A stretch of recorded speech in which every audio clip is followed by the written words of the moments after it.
o menor livro do mundo com as maiores verdades do mundo. Quarta parte. Verdade 62. Cthulhus.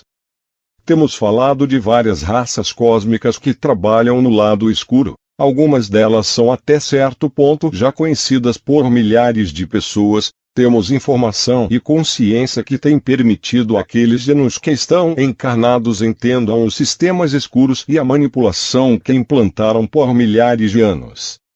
Porém, existem outras inteligências que têm uma enorme experiência cósmica e têm sido muito cautelosas em ficar atrás de todas as trevas que criaram, ou seja, agem desde outras dimensões para evitar serem vistas, pois quanto menos informação houver sobre elas, maior a escravidão sobre nós. Em poucas palavras, eles são criadores de sistemas de submissão em níveis planetários que usam outras raças para escravizar as humanidades.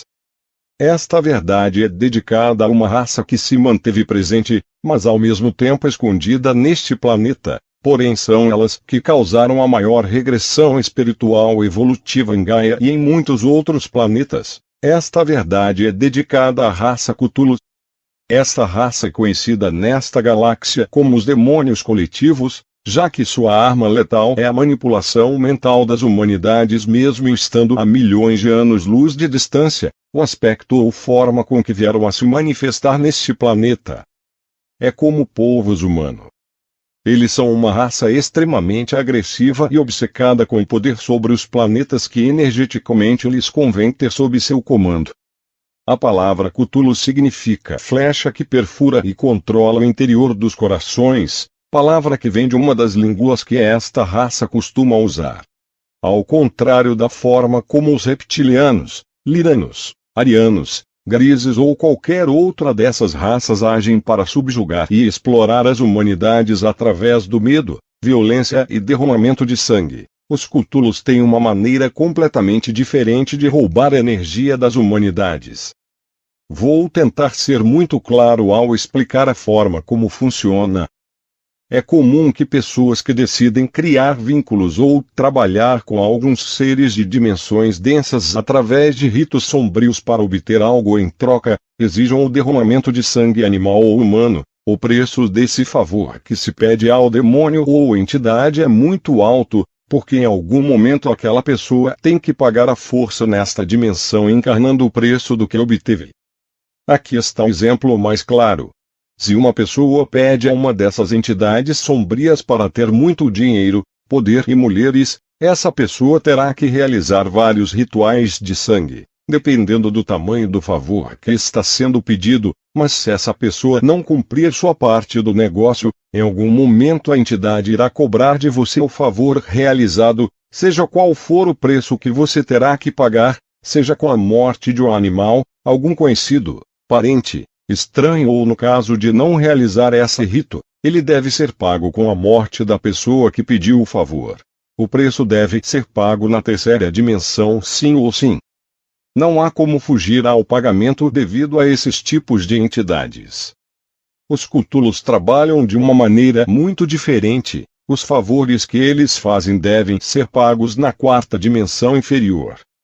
Quem mais trabalha ou pedem favores aos Cthulhus não são humanos. Na verdade são muito poucos os humanos que ousarão ter algum tipo de pacto com eles, pois o nível de endividamento que se pode atingir é inimaginável. É quase impossível pagar a dívida. A menos que se consiga escravizar milhões de pessoas a ser capaz de roubar sua energia e enviá-la diretamente para a dimensão onde estão para recebê-la. Uma das pessoas que ousou pedir sua ajuda foi aquele famoso líder alemão de bigode curto na Segunda Guerra Mundial em conjunto com os arianos. Em troca de todo o domínio que veio a ter, os Cthulhus foram pagos com os milhares de pessoas que foram assassinadas e massacradas naquela época, por isso foram criados campos de concentração. Na verdade, quem pede mais favores são as raças das trevas que não têm capacidade suficiente para realizar seus planos sujos e precisam ser patrocinados ou apoiados por uma raça mais experiente para poder controlar outro planeta. É assim como trabalham os Cthulhus. Para deixar ainda mais claro, vou colocar um exemplo real. Este planeta tem sido amplamente dominado pela raça reptiliana por milhares de anos, pois eles não poderiam ter dominado 100% como fizeram sem a ajuda dos Cthulhus, sem sua energia e experiência no domínio do controle da mente nas humanidades. Os reptilianos não poderiam ter nos mantido subjugados por muito tempo, entretanto, com sua ajuda, eles têm se saído muito bem até hoje. Os répteis estão em dívida com eles e é uma dívida bastante grande que eles têm que pagar. Eles levarão milhões de anos para pagá-la, caso contrário, a própria raça reptiliana será aquela que pagará o favor recebido.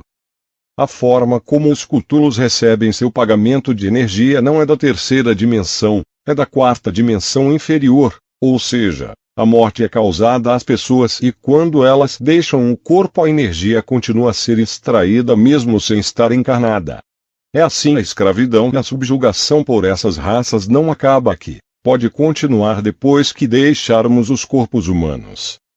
O tratamento que essas raças têm é o seguinte, vou usar a raça reptiliana como exemplo, deixar claro que o fato de eu dizer que é um exemplo não significa que seja falsa, pelo contrário. É completamente real, toda a energia humana que eles podem extrair enquanto as humanidades estão encarnadas pertence à raça réptil, não importa como eles obtê-lo, seja através de guerras, mortes, medo, sofrimento, drogas ou os milhares de caminhos que já conhecemos.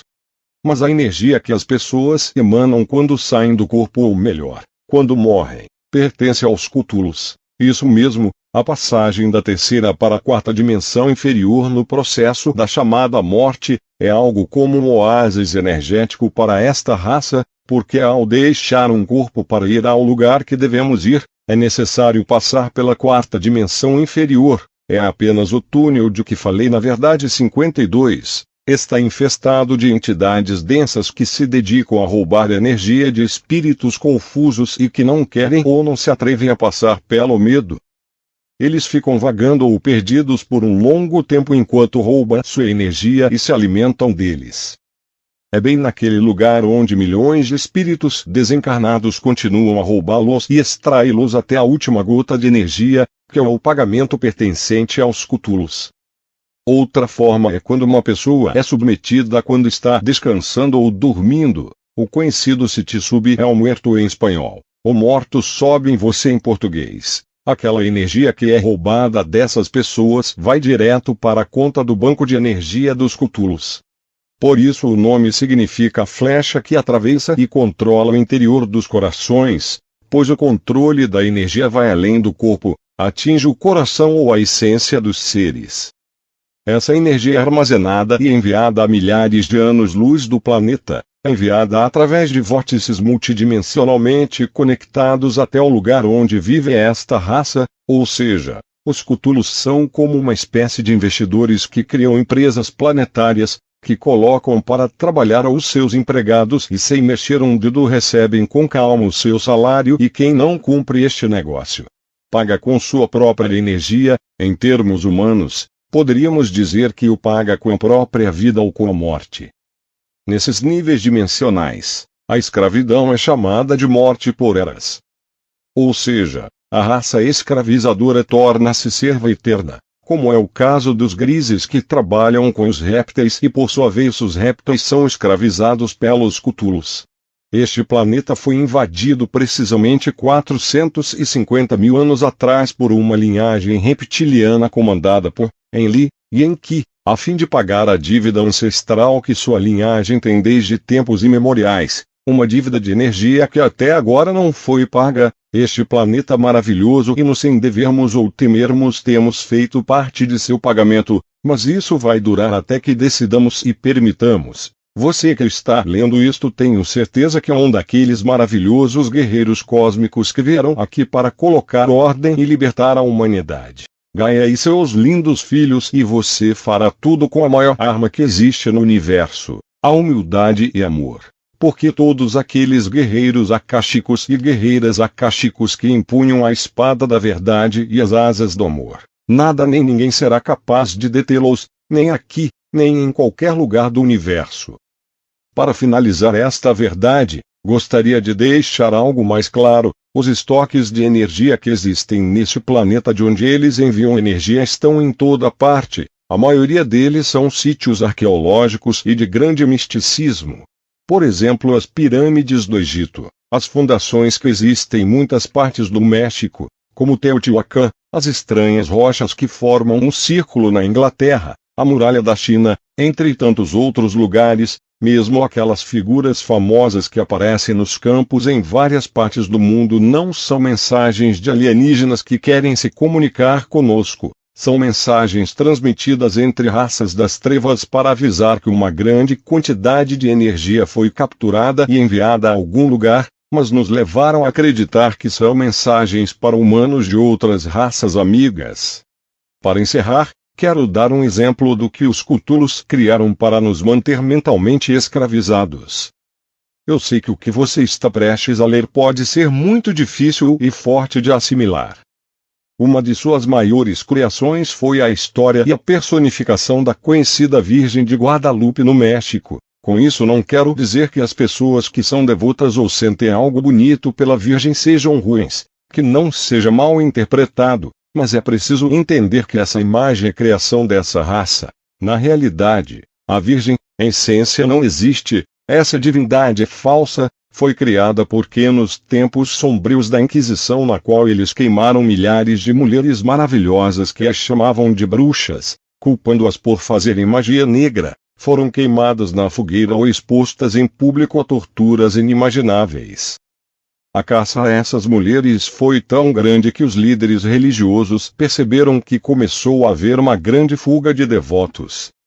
À medida que a população começou a perceber que as acusações e culpas levantadas contra a maioria dessas mulheres eram uma mentira e que a submissão ao sexo feminino, a energia tinha sido insuficiente. Por isso decidiu-se agir imediatamente e criar uma divindade que colocaria as mulheres no alto. Esse foi o pretexto. A partir daí a igreja voltou a ter mais devotos ou seguidores. Desde então eles nos fizeram acreditar que a religião se preocupa com a energia feminina, quando é o contrário. Eles odeiam, detestam e repudiam, porque nunca poderão controlá-la.